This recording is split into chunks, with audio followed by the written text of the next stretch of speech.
And to address the elephant in the room, there are a lot of people that are unfortunately leaving California, and I don't blame them. I mean, the crime is out of control in a lot of different parts of the state.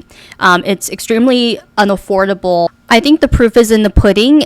You can just observe just even the last 4 years seeing President Biden take office. I would look at how much it costs to go to the grocery store, and I would go observe, when you drive around in your neighborhood and you have to go fill up your gas tank. I would look at how much the prices have grown exponentially, and how the government has stewarded our tax dollars. All that being said, I could give you a laundry list on how the country is just not in a good economic state, but there's also a host of other reasons. Alrighty, we are recording. Welcome everyone to the San Diego Patriots podcast. I'm your host, Lee. I'm excited for today's episode 25. Most excited to talk to my guest today, Cynthia, who is the president of the San Diego Young Republicans Club, who I had the pleasure of meeting just a couple weeks ago. And for those of you who are just tuning in or are new to this podcast, one of our major focuses is helping foster patriotism, both on the individual level and then on the community level. Which is why I became a big fan of the San Diego Young Republicans. But I won't steal your thunder. Cynthia, if you don't mind introducing yourself. Sure. Well, thank you, Lee, for having me on. I always appreciate opportunities to be able to leverage platforms and share about community and speak about patriotism, and the fundamentals of, our American culture. And I appreciate all the work that you're doing for the podcast. So very excited to be on. I'm Cynthia Kaui, the president of San Diego Young Republicans. In addition to that, I also sit on the California Young Republican Federation Board as the press secretary. And what San Diego Young Republicans is, we follow a similar platform like the San Diego County Republican Party, the California Republican Party, and the Republican National Committee, where we have a national, statewide, and local organization arm. The Young Republicans follow a similar model where I run the San Diego local Republican chapter, and then there's our California Young Republican organization that oversees that.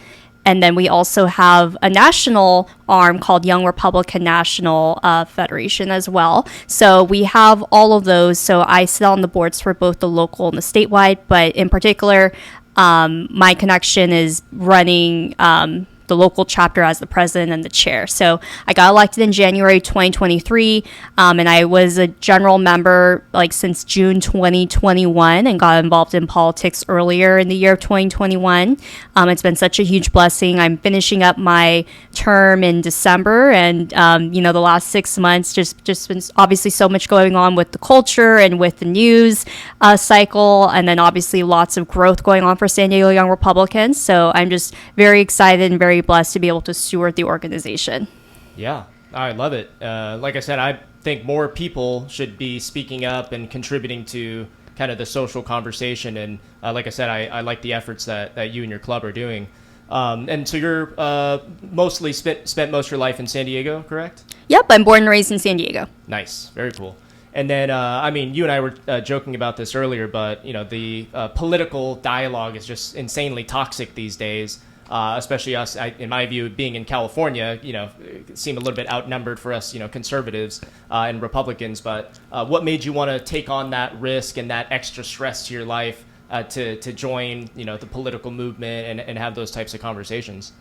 So I think it's interesting. A lot of the big people in politics, they typically don't start out very political. They don't have any aspirations to jump in. They usually find themselves in situations where they're forced to reconcile with the future and, figuring out if their current situation is matching up to what they want their future to look like. So I was kind of in a similar boat myself. Without realizing it, I was technically political because I was always active, in grade school and in college. I always was affiliated with student government. I was the class president for all 4 years of high school. I was in associate student body. So even without realizing it, I was involved politically.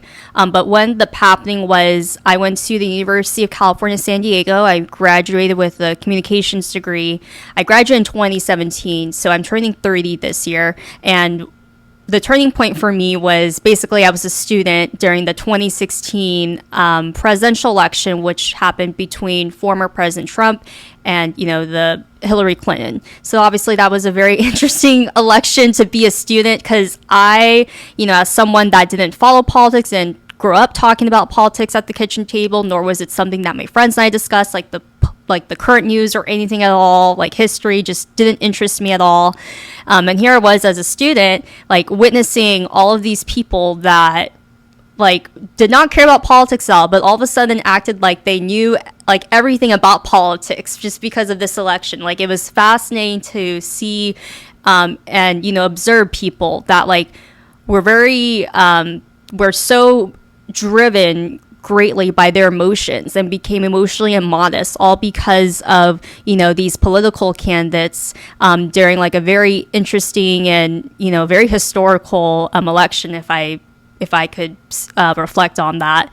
And basically I had a family friend growing up who was a Christian and, Republican and conservative. And she inspired me like, oh, you should be civically engaged. You should, vote and look at all that and, make an informed decision. And then from there, like I took politics as kind of like a hobby. Like I enjoyed learning about the culture aspect. I enjoyed learning about like history. I enjoyed learning about, educate myself on the issues. So that way I could be able to be firm and have my convictions and beliefs. And then basically a lot of things happened because this was 2016. So obviously lots of things happened in 2020. So what inspired me to take my political enthusiasm from just a hobby to something that like I enjoy and like actively volunteering was following the 2020 election when Republicans lost. So at that point, like I decided to get involved with the local San Diego County Republican Party. At the time, there was a special election for a neighboring state assembly district. So that was my first time volunteering, and I caught the bug, as you would say. And obviously, unfortunately, I was in between jobs because of everything going on economically at that time. So I had a chance to be able to restart my career. I'm like, I want to get involved. I want to also work in politics, not just volunteer. So I worked at One American News Network as a producer and writer. Along with that, it was during, the 2022 election cycle. So I was kept very busy. I was campaigning. I was a staffer for, a supervisor campaign for the Board of Supervisors. I was also volunteering and helping multiple friends running for office. I also met someone that ran a public affairs and public relations firm, so I was doing consulting on that. So I was working like 70, 80 hours a week, working 3 jobs. OAN was overnight, so I was very, very busy, but I also loved volunteering. And along with, when you get involved with the political scene, there's all these community organizations and political organizations. So one of those orgs that I am involved in was the San Diego Young Republicans, but I wasn't on the board at all. I was just a member. And then, following that, we get to this election cycle. I worked for one of the mayors in San Diego for the city of Chula Vista for a while. And I thought I can kind of like relax, but then I got elected as the president for San Diego Young Republicans last year, and I've been kept busy ever since. So that's kind of like my political, journey and kind of like what springboarded that. Yeah, and I would imagine, you being born and raised in San Diego, you love your city, you have pride for the environment that kind of built and developed you. And I know for someone like myself, I have my own stuff going on, right? But I want to contribute to seeing my community improve and eventually prosper. So, walk me through maybe like your love for San Diego. How do you feel like it's evolved over the years? Maybe we could start with that. Sure. So I think in general, and to address the elephant in the room, there are a lot of people that are unfortunately leaving California, and I don't blame them. I mean, the crime is out of control in a lot of different parts of the state. It's extremely unaffordable, and sometimes it's very sad to, kind of envision like the American dream is possible with the possibility of home ownership, because I believe with some aspects of the American dream includes having, the ability to have generational wealth to be able to take care of your children's children. I think one aspect of that is being able to have something in your name and being able to buy real estate and investments. That's something that seems like a pipe dream in California nowadays, along with how we have beautiful natural resources with oil, with how we have like the snow and we have like the forest and we have, the ocean. We're not environmentally stewarding it in a positive direction, in my opinion, based off what's happening with the state legislature and Governor Newsom. We have all these hosts of different reasons that cause people to want to leave, and I don't blame them. In my opinion, though, if you get involved, civically engaged beyond voting, it's your opportunity to be able to have an attachment to your community. And I believe one aspect of that is being able to be activated in politics. When the reality of the situation is, if you have an emotional tie to your community, you most likely don't want to leave. And I'm speaking like in general terms, because even though we're based in San Diego, I'm sure you have a community that's nationwide and also statewide. So it's important. And there's some people that move out of San Diego too for different reasons, but still stay in California.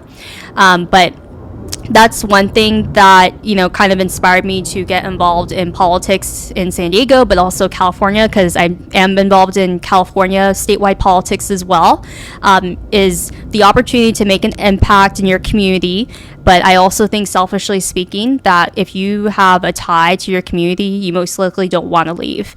And that's something that inspires me, to stay active in politics. Is I've been blessed to get offers to leave California for professional reasons, but I've just chosen not to because I'm emotionally tied and I have my flag planted here. And I think that's something that is a reward and something that could come like when you're activated in politics. But in particular, like in San Diego, for the Republican scene, we have a very active, political environment here, in particular for Republicans. So I just think it's really great for conservatives to get involved, especially if you're young. Yeah. Yeah, that resonates a lot with me because, when it comes to comparing places like Florida, I like the policies there. It's definitely more affordable. They have great looking beaches, weather, a little different, right? But people always ask me, like, okay, well, why not move to somewhere like Miami or somewhere like Tampa, right? And similar to you, hey, I've planted my flag here. Was born and raised here. All my family is, still lives here. They own property. I'm working towards owning property. And also, when we think about the herds of people who are leaving, that's surprising because, in my view, I've traveled all over the United States and even some other countries. I think San Diego and Southern California in general is the beautiful geographical location you could possibly live because we have the nice weather without the humidity, right, compared to Florida. Yep. And we're in a first world country, which is awesome, right? In California, there's a lot of stuff to be prideful for here, so I definitely get where you're coming from. And then when it comes to, getting involved politically, so, I've had a lot of conversations these past 12 months with people about politics, about ideas, about culture, even religion. And a lot of times I'll talk to people and they'll say, well, the country's going to shit anyway. There's no point in voting. There's no point in getting involved. And I used to feel the same way, right? But kind of now how I feel about it is, okay, well, in my 5 to 6 years out of college, I know that if I want to improve my life, I have to take personal ownership and accountability of my own actions and what I do to my relationships and in my community. And I've seen that actually pay off.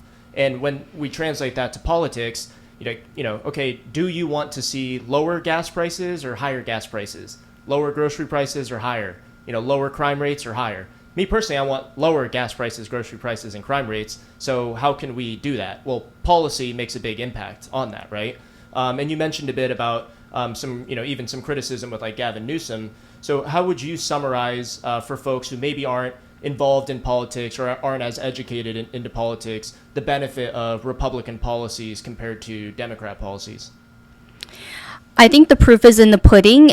You can just observe just even the last 4 years seeing President Biden take office. I would look at how much it costs to go to the grocery store and look at how much, it costs to buy basic things and how that, total has increased substantially. I would go observe, when you drive around in your neighborhood and you have to go, fill up your gas tank. I would look at how much the prices have grown exponentially because of our lack of positive stewardship of our natural resources, and how the government has stewarded our tax dollars. So all that being said, I could give you a laundry list on how the country is just not in a good economic state, but there's also a host of other reasons. If we're in California, one big epidemic is the homelessness epidemic. In San Diego, we have an issue with that as well in a lot of different areas, in particular in downtown San Diego. So that's my suggestion, that if you're on the fence, especially with what's been happening with our culture and, how it's kind of been seeped with raising the family and what's going on with society and like the latest breaking news in politics. All that being said, it doesn't have to be like this overnight shift of like your values where all of a sudden you are somewhere like on the far left and now you're a Christian conservative Republican. When it comes to voting, I would take someone like maybe they don't agree with me 100% on my values or my beliefs and my convictions. Could you at least agree on 60 to where you're not voting for a Democrat anymore, but are you voting for a Republican at least on one part of the ballot? I will take that because at least that person is getting persuaded in one way. But I think that starts with your ability to be able to be open-minded and kind of receive the truth. And the reality of the situation is we have gotten to the point in the country where now is not the time to stay in the middle. You need to take a stand. And so that would be my suggestion for people that are hesitant to kind of make that jump into Republican politics or conservatism. I'm not the type of person to ask you to change everything about you. The real reality is like substantial change. It does not happen overnight. Usually takes multiple seats, and then that kind of grows and that gets rooted, and then eventually you see fruit, months and years down the line. But that's my suggestion. If you are really tired of what's going on with the current state, think about a future and that could be a lot more prosperous than how it is now. And I'm of the opinion that conservatism and the Republican Party is one way where we can get everything back on track. Yeah, I completely agree. And I'd be curious your perspective since you are involved in the local politics. You and I have chatted about Bill Wells, right? Mayor of El Cajon. I'm a huge fan of his. You happened to do an interview with him, which I thought was super cool, right? A virtual interview. But similar to Bill Wells, what kind of local politicians or Republican or conservative leaders do you recommend people take a look at and do some research on? Sure. So to plug San Diego Young Republicans on why it's actually a great organization and why, if you are listening, if you live in an area where there is a Young Republican chapter, I recommend plugging yourselves into that because one benefit that comes from getting involved with Young Republicans in general is you have the opportunity to engage with these great local elected officials such as Mayor Bill Wells. It's really, because a lot of times we as young people, we, think our politicians and these candidates are really out of touch. Sometimes they can be, sometimes they're not. But I have found, especially when you get involved in the political scene, you recognize and you see that these elected officials are just normal people. In fact, they're in a position that they're in to steward the policies that you voted them to represent you. So they are actually in the position where they are meant to, represent and cater to what you need as a resident. So that being said, they're normal people. They have regular problems just like anyone else. They have families that they care about. They have bills to pay. I can't even describe to you how they're just normal people, but they were just put in a position and they're doing it to the best of their ability. And for Young Republicans, in particular San Diego, it's cool because you have the opportunity with their monthly events to engage with all these people. And so not many people can say they have never met these people, but I bet if you go to a San Diego Young Republican event or a Young Republican event, you have the opportunity to add these people's cell phone numbers to your phone, and you walked away knowing oh, that's super cool. Not many people can say that they've met all of these great mayors like Mayor Bill Wells and all these other people. So Mayor Bill Wells is one local elected official in San Diego I recommend, but all of them are great. So if I could just go down the list, the County Board of Supervisors, everyone should know the Republicans on there. So it's Supervisor Joel Anderson, Supervisor Jim Desmond, Supervisor Joel Anderson's up for re-election this cycle. Supervisor Jim Desmond is finishing his last term. Mayor Bill Wells is good. All the local Republican mayors are good as well. And there's even a lot of great school board members as well that are great too. So But the one thing that I would recommend is if people want like a dedicated list for San Diego Young Republicans, we did a first round of endorsements. We're going to be doing our final one at the end of the summer. But if you go to our San Diego Young Republicans.org website, we have an engage page, and it actually has a full list of all of our 2024 general election endorsements. So if anyone wants a list of like all the electeds they want to support this election cycle, go to our website where you can look that up as well. Because along with all these great local elected officials, we also have some great candidates that are stepping up to run for office that I think the community should know and learn about here in San Diego. Yeah. And just as a citizen who's somewhat newer to politics, right? I've only really been, kind of doing my research and trying to get more aware over the past like year or so. But as a citizen of San Diego, when you look around at the open border, homelessness has tripled since I was a kid. It's, out of control. Drugs are all over the place. We're now seeing more needles, kind of like we're turning into San Francisco. And I've spent a lot of time in San Francisco. It's, there's some gnarly neighborhoods there. But as a citizen, you look around and see a lot of this kind of decay, and it gives me hope when I look at certain Republican politicians like Bill Wells, right? Because he's out there literally doing videos and interviews at the border, talking about, hey, here's the policy changes that led to this. Here's how these folks are coming across. They're being sponsored and paying the cartel to drive them over. We don't know who's coming in terms of documentation. We don't know what they're bringing across. We have boats crashing into the La Jolla Beach and Carlsbad Beach. It's like, what the hell's going on here? So it's nice to look at people like Bill Wells and to hear from them like, okay, wow, there is some sense to this, and there is a path out of it, so long as we can at least get local people involved, or at least educated on how to vote, or to at least not vote for a Democrat politician, in my view.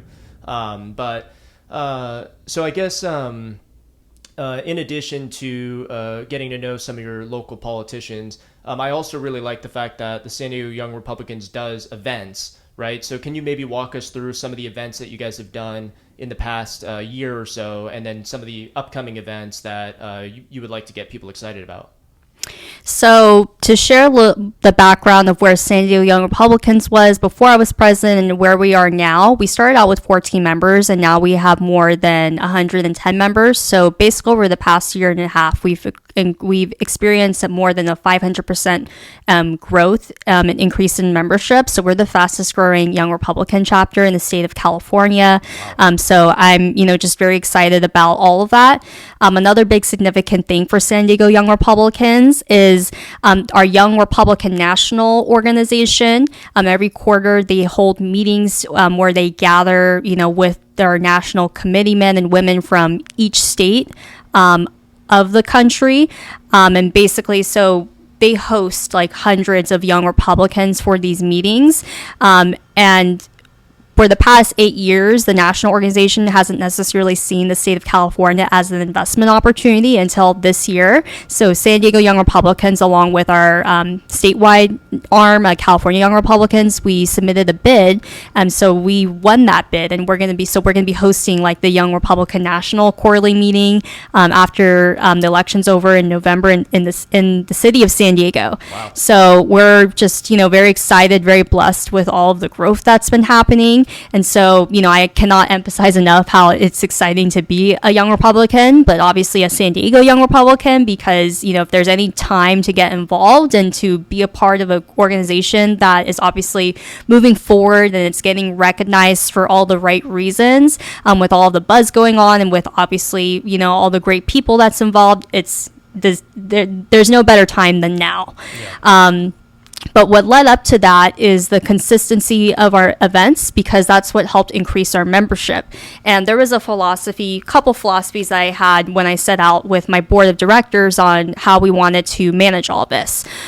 Because San Diego is a huge county, I cared about making sure that we had events in each part of the county, because I know that sometimes, depending on what time the event is, what kind of event it is, or where it is in the county, that can impact, which people want to go. Like, I know some friends, like if it's North County, some of my friends that are in South County, San Diego, they're not going to want to go to that YR event in North County, but I have all my North County YR friends that are interested because it's in their neighborhood.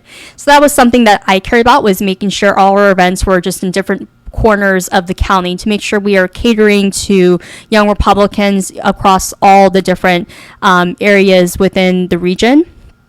Another thing that I cared about was politics in general, but business and many other industries altogether. But I'm of the opinion that politics is a very unique industry because it really hits home to the core of who you are, because how you vote can connect to your values.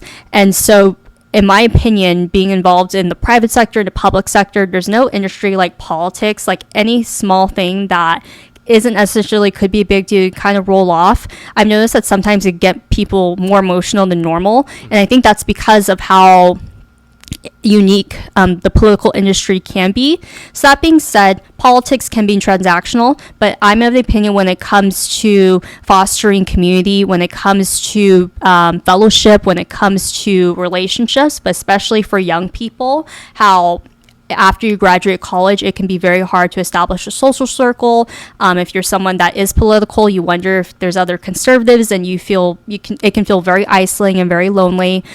So I cared about making sure that not only do we have political opportunities when we're obviously raising the next generation of business leaders, community leaders, and people running for office eventually, and obviously preparing people to be, upcoming political operatives and whatnot. All of that is great, and that's the primary focus of a political organization, so don't get me wrong.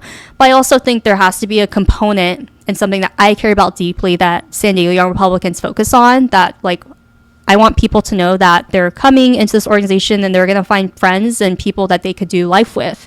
So that way it's not transactional. I want people to always know that they can come back, and who knows, they might find their new next best friend or whatnot, and the thing that brought them together was them showing up to San Diego Young Republicans event. So when you look at the roster of all the different types of events that San Diego Young Republicans has done, it's been both a mixture of political and social events. So it's gone as casual as us going to renting a private karaoke room, and we've gone to Convoy and saying karaoke. So we've done that a couple times. We've gone and done some beautiful hikes in San Diego. So in March of earlier this year, we did Potato Chip Rock, which is a very iconic hike in San Diego. And after that, we got to go to a brewery and meet up with the deputy mayor of the city of Poway. So we've done really fun, casual things that have nothing to do with politics, but we're just doing life together. We're doing fun things that young people like to do. And outside that too, outside from our monthly events, real friendships can foster and grow from that. So on social media too, I've seen YR members, because they've hung out at Young Republican events, or they met for the first time, and I've seen them go hang out and go do golf. Again, not on the agenda, not on the event calendar. They just, again, because they found someone super cool to hang out with that they wouldn't have met if it wasn't for a San Diego Young Republican event. They're going out and doing fun things around San Diego, going to the county fair together, going watching movies together, going, being a foodie together, just all these cool things.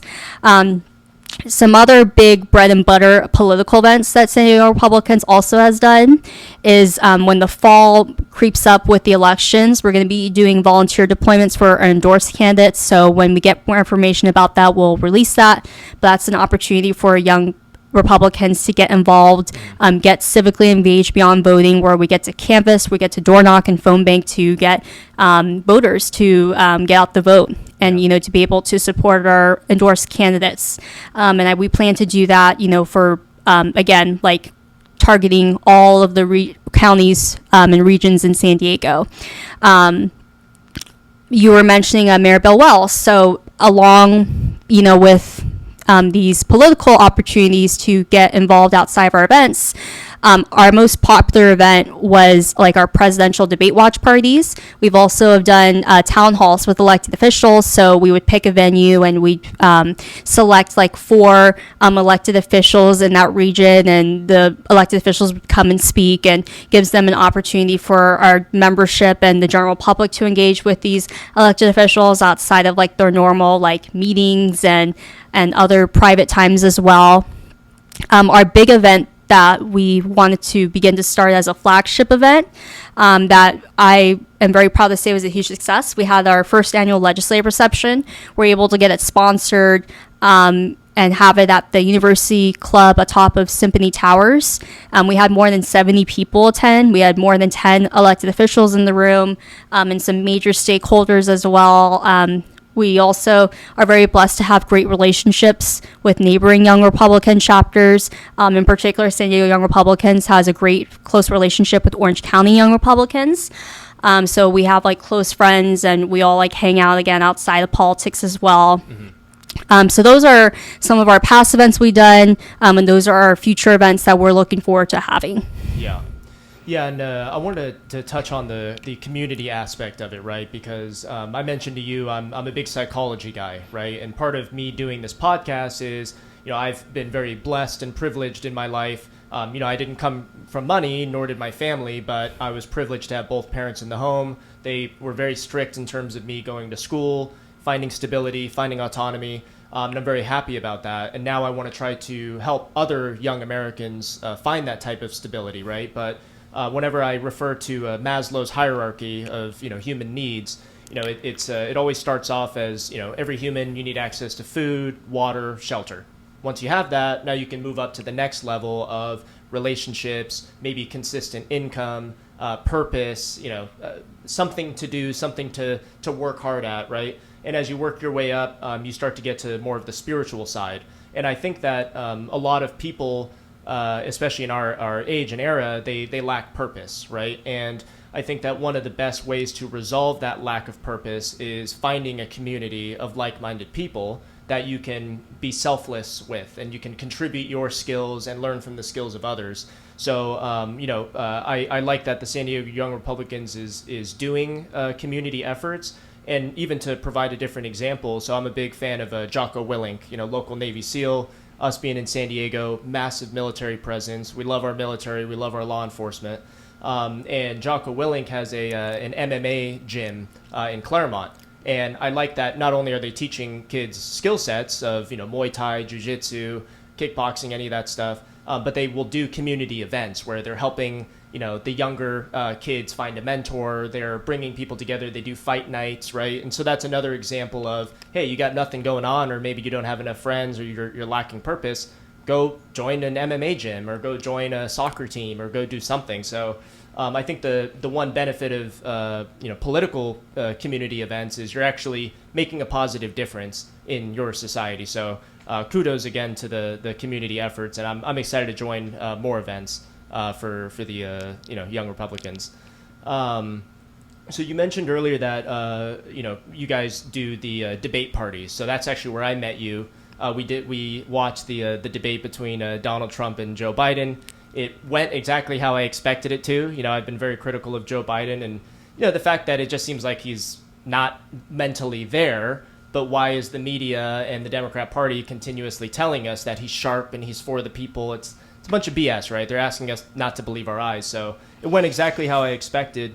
But what I didn't expect was for them to basically just say, anything's off the table now, right? Like they've been lying to us. We're now at a point where, they've been calling him Hitler for 10 years now. And we have just recently the assassination attempt. So you and I talked a couple days before that, and boom, all of a sudden over the weekend, shit pops off and they tried to assassinate him.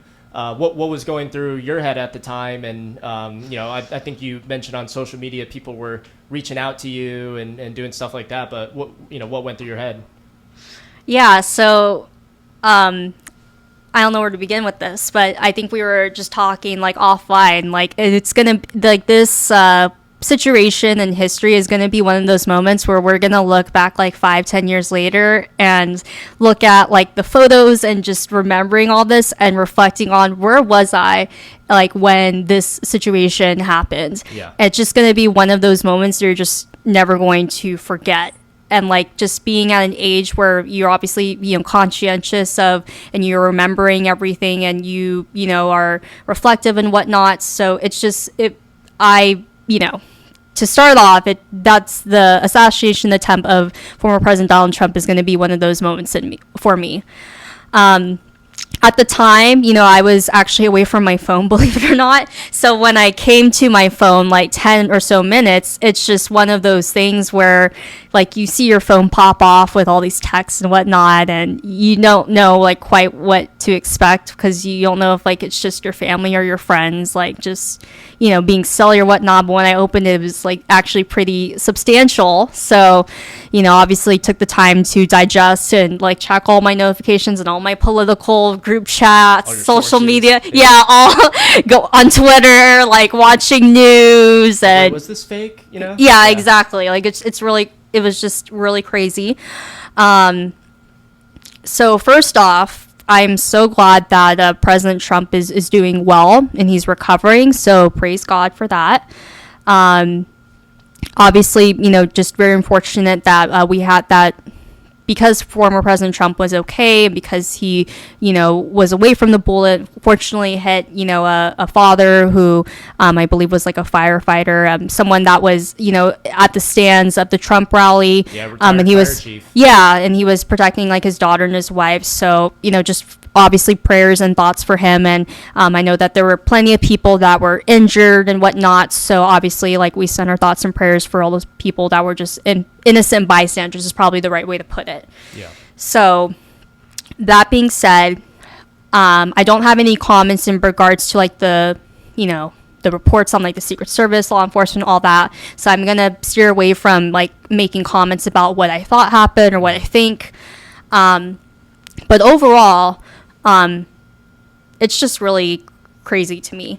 It's just one of those things that when it happens and like processing it, and as days go on, and as someone that's a political figure and someone that's in the public eye, for San Diego Young Republicans, for California Young Republicans, we put out statements. So our Young Republican national arm also put out statements. So it's, is one of those events to where like it warrants, like, we have to make a comment on this, because obviously it's pretty significant. It's a scary time for not only Americans but the entire world, right? And it's kind of crazy that we even got to this point, where I'm shocked but not surprised that we got to this point.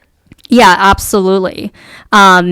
So basically took that time, and then basically the next day I got asked to do an interview along with the county party, kind of giving like the local commentary on the latest news. So I had done that the next day, and obviously like what's going on right now for Republican politics is the Republican National Committee Convention is going on in Milwaukee, Wisconsin. So right now, like as we speak, former President Donald Trump, and then he selected J.D. Vance as his vice president. They got officially the Republican nomination from all of the delegates across the country. So like business is going on just as usual. But yeah, that was my initial thoughts on what was going on, and obviously trying to reflect on like everything that's led up to this point, and whatnot. But yeah, like when it happened, it was just really scary, because even just for myself too, like I know for me personally, just as a woman, and just as someone that doesn't look tough and structured, like I definitely like even if I wasn't involved in politics, it would definitely make me fearful, should I go to political rallies anymore? Like, it's just one of those things like you don't think could ever happen, and it happens, and it just kind of adds a lot of perspective for you. Yeah, and I think, as I mentioned, like with the debate between Trump and Biden, right? Like a lot of us weren't surprised that it was a complete disaster for Biden. Yeah. But a lot of my friends who don't care about politics, don't really pay attention, were like, damn, like, okay, you can't really hide that, right? Like full blown. And I think one of the things that people were talking about was how, the rest of the world got to see how incapable Biden is. That actually makes the rest of the world a much more dangerous place until the election, right? Because a lot of people, including Putin and China and all that stuff, they're fearful of Donald Trump, right? And in my view, rightfully so, because he's not willing to put up with crap, and I think that's why a lot of people like him. But the world definitely became a lot more dangerous place after that debate with Biden. And I did a discussion with my buddy, which was episode 24, which he's 57 years old. He born and raised in South Africa. He's only been to the U.S. once, like 6 months ago. I met him in Vegas. Patriot, served in the Army, and him and I were talking about the debate because it had just happened at the time. And we were talking about how, yeah, we really hope that Donald Trump gets elected as president, because if we have weak leadership in the United States, the rest of the world gets more dangerous, not just the U.S. So over there in South Africa, way on the other side of the world, right, they are hoping, at least some of them are hoping, that Donald Trump gets elected because, there's just craziness going on. There's multiple wars going on. If we haven't started World War III, which maybe we already have, right, but hopefully things don't get worse. So I think it's a serious thing, and I think more people are waking up to it. And the almost cherry on top where they tried to assassinate him, and thank God he survived. Yep, absolutely. Yeah. So I know. With the craziness going on in politics, I always thought, but would love your perspective on it, because back in 2015 I graduated high school. 2016 I'm just goofing off at community college trying to figure out what my major is, right? But at the time you were at UCSD, you were kind of in the middle of the whole Trump Hillary debacle. And for me personally, when I look back on U.S. politics, I feel like 2016, when Trump was elected, it was a really big turning point in our country, because in my view, the media and the Democrat Party just said everything's off, everything's on the table in terms of, we can lie, we can slander, we can call him Hitler, we can say he's a threat to democracy. And they just started pumping all the heads of Gen Z and millennials with all this crazy nonsense. And I even find myself now where, you can go talk to a college student and ask him, oh, what do you think a conservative is? And they're like, oh, that means like you don't like gay people or black people. It's like, no, that's not what a conservative is. You know what I mean? So we're in this, position where we, see each other as enemies. But I always felt like it was since 2016 where, all of a sudden Ben Shapiro can't go to a college campus without them throwing bricks at the windows or, death threats to him and all that. And it's like, what the hell? Like, we're supposed to be able to have conversations and disagree. But curious your perspective, so 2016, you were kind of in the middle of that, but 2020, you were actually getting involved. So what was that like in terms of why you were advocating for Trump, I imagine, at the time, against Biden, and what was kind of the ongoing dialogue? How would you summarize being involved in 2020, and then how things, have changed in the past 4 years? So just to kick it off, I agree with you. I felt like 2016 was very monumental for various reasons. One, I think in general, a lot of people did not foresee Trump winning. Mm-hmm. So I think that in itself was very fascinating and interesting, to say the least.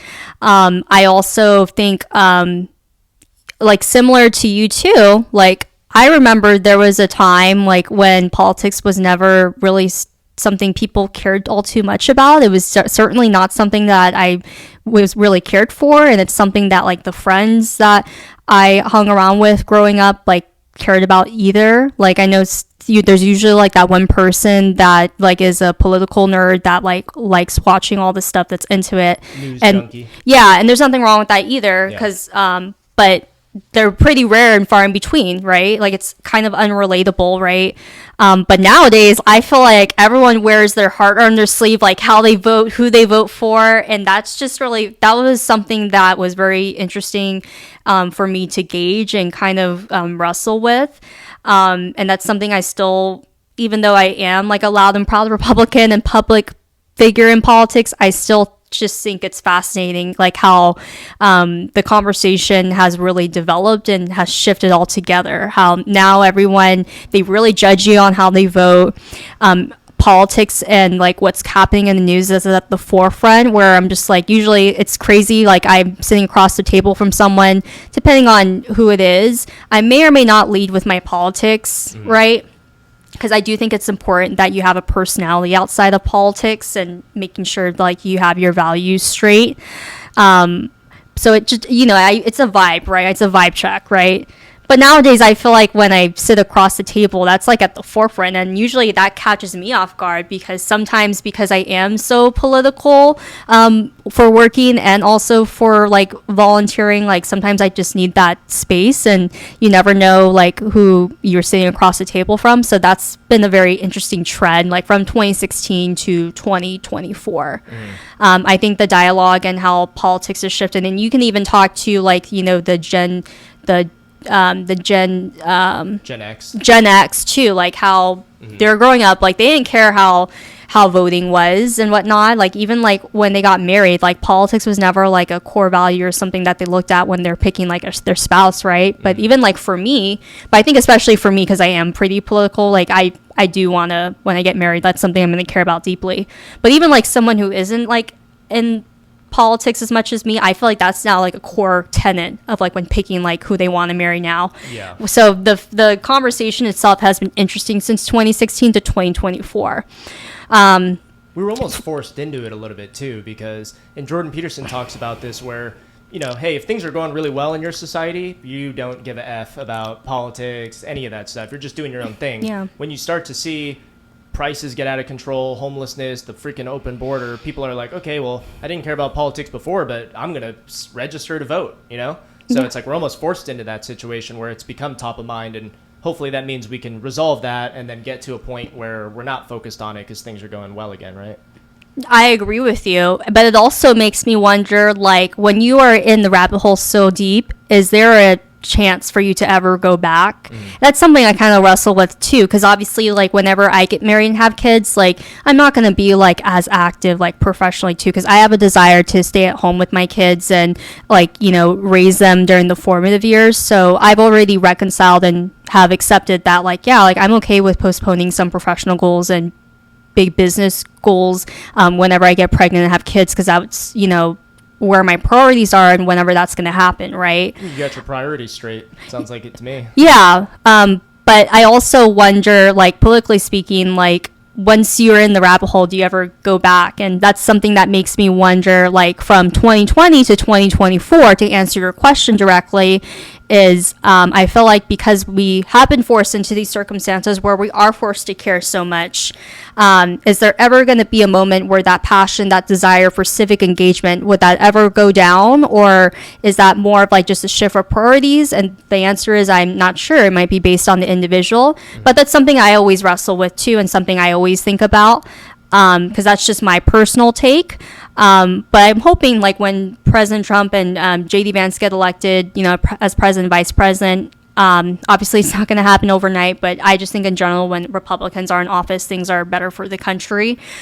So that's kind of my, you know, assessment on 2020, 2024. Obviously, my activism, my priorities shifted. Getting involved in politics radicalized me to the core.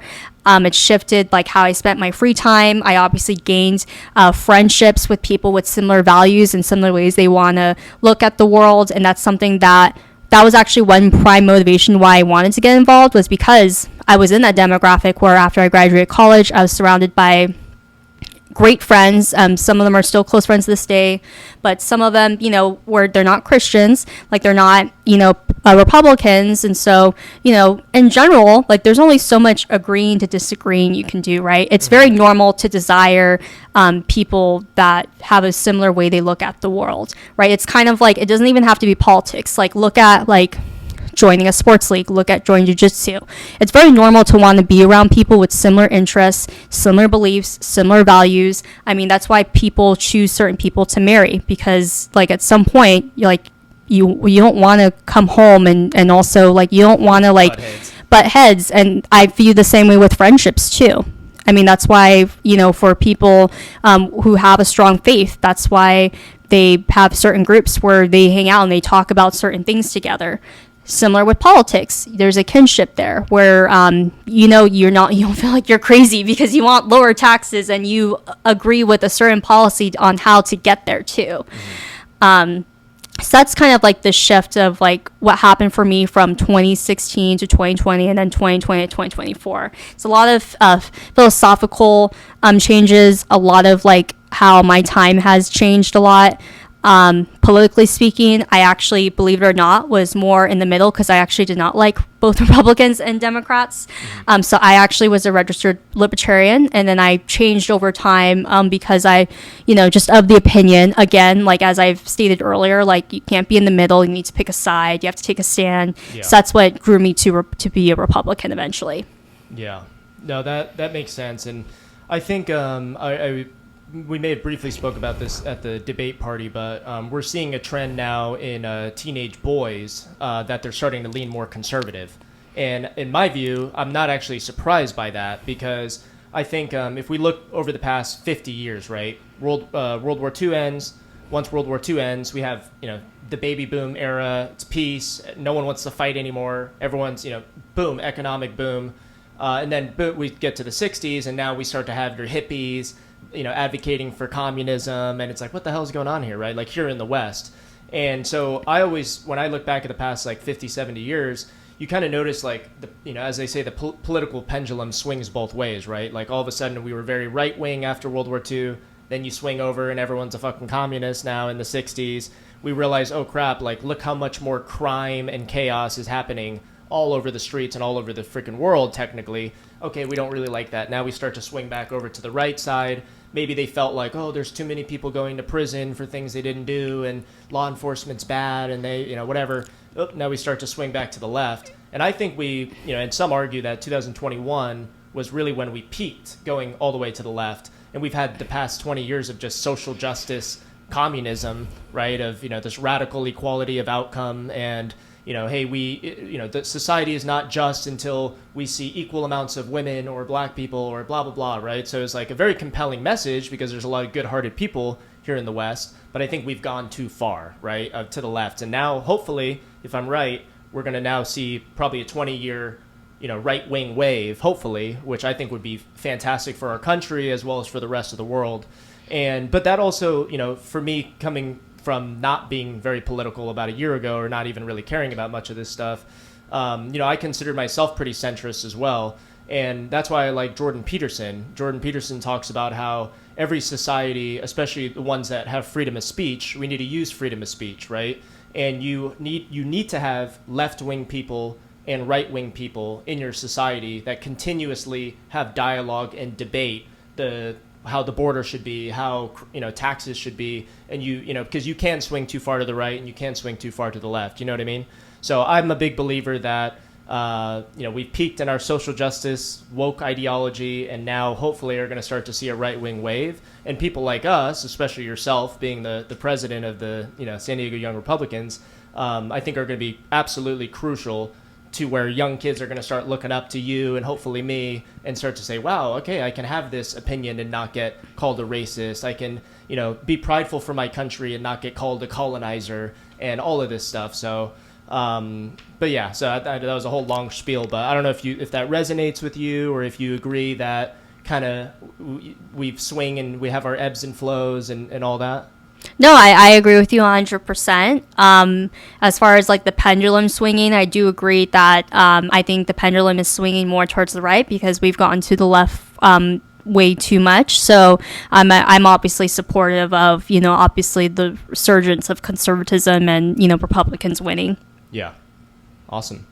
What would be a good kind of maybe a good spot to wrap up would be, so I always like to ask my guests, who are almost always fellow Americans, right? Except for my South African buddy, but he's a patriot. But so what would be your hopes and dreams for the future of the country?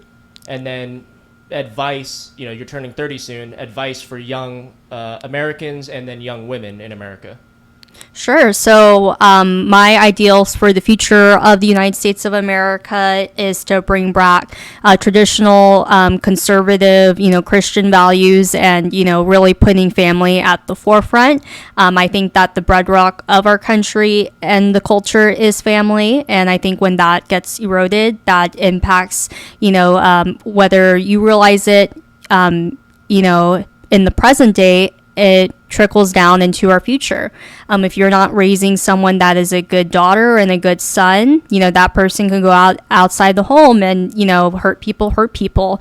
And obviously, impact and, problems, they could be at the macro and micro level, but the reality is like the bedrock and what happens, in the household can trickle down into your interactions with people.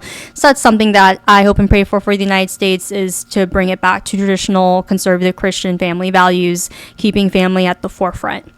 because I feel, in my opinion, that the shift of priorities has gone towards career. And again, nothing wrong with the career and being prosperous and having a purpose and making money and making sure you have a good state of living.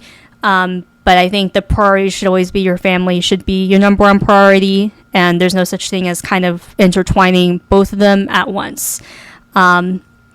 My advice also for young women, in adulthood in general, is to give yourself a lot of grace. I'm someone that I have a very type A personality.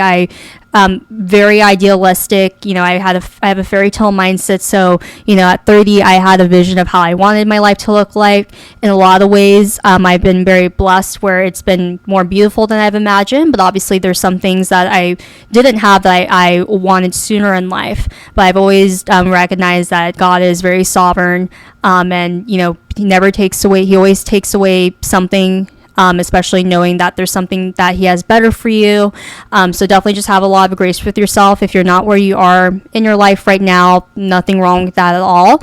Just keep moving forward, and just make sure that you maintain grace, that you're a joyful person to every human being that you come across. Don't, just because life has jaded you, don't let that impact you becoming a jaded person. Make sure that you maintain your sense of joy for life and maintain your joy as an individual. Love it. Well, as a San Diegan and as an American, I truly appreciate all the work that you're doing and the community that you're building. And I'm very grateful that I was able to meet you, meet your team, and I'm excited to go to additional events moving forward and see what I can offer to you guys in return. So thank you. Thank you. Awesome. Sometimes